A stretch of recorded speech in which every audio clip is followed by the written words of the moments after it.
નમસ્કાર, નજર ન્યૂઝમાં આપનું હાર્દિક સ્વાગત છે. હું આપની સાથે અજય વાઘેલા. આવો જોઈએ આજના મુખ્ય સમાચાર. પાદરા નગરપાલિકાની સામાન્ય સભા મળી, જેમાં 51 કરોડનું બજેટ સર્વનુમતે મંજૂર. પાદરા નગરપાલિકાના સદસ્યોની ટર્મ પૂર્ણ થાય તે પહેલા છેલ્લી સામાન્ય સભા મળી, જેમાં 6 કરોડ પુરાતવાળું 59 કરોડનું બજેટ સર્વનુમતે મંજૂર કરાયા. સાથે જ એજન્ડા પર લીધેલ 1થી 31 મુદ્દા અને ચેર પર લેવાયેલ મુદ્દા સર્વનુમતે મંજૂર કરાયા. આ સભા પાદરા પ્રમુખ સ્વામી મહારાજ ટાઉન હોલ ખાતે મળી હતી, જેમાં જાસપુર રોડ, રામેશ્વર તળાવ, છીપવાડ અંબાજી મંદિરથી Shamalkuva RCC road, Sareja solar system, Padra નગરનો પ્રાણ પ્રશ્ન ભૂગર્ભ ગટર લાઇન, મુક્તિધામ પાસે નવીન પાણીની ટાંકી જેવા વિકાસના કામો કરવામાં આવનાર છે.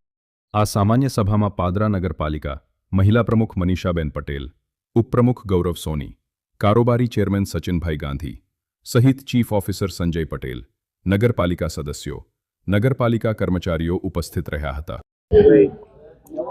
આજની આ પાદરા નગરપાલિકાની આ બોર્ડની છેલ્લી સામાન્ય સભા જ્યારે બજેટ માટે રાખી હોય ત્યારે અમારા યુવા અને ઉત્સાહી એવા ધારાસભ્ય શ્રી ચૈતન્યસિંહ ઝાલા બાપુના નેતૃત્વ હેઠળ જ્યારે નગરપાલિકાની ટીમ કામ કરે છે ત્યારે આજે ગઈ વખત 51 કરોડનું બજેટ હતું. આ વખત 59 કરોડનું 6 કરોડ પુરાંતવાળું બજેટ આજે સર્વાનુમતે મંજૂર કર્યું છે. અને 1 થી 30 મુદ્દા જે પાદરાના નગરના વિકાસલક્ષી હતા એ પણ આજે સર્વાનુમતે મંજૂર કર્યા હોય ત્યારે અને 15 ચેર પરના મુદ્દા એ પણ સર્વાનુમતે મંજૂર થયા હોય ત્યારે આગામી સમયમાં ટૂંક જ સમયમાં પાદરા નગરપાલિકામાં વિકાસની હરણમાળા જે અત્યાર સુધી ચાલતી આવી છે એ પણ ચાલતી આવશે.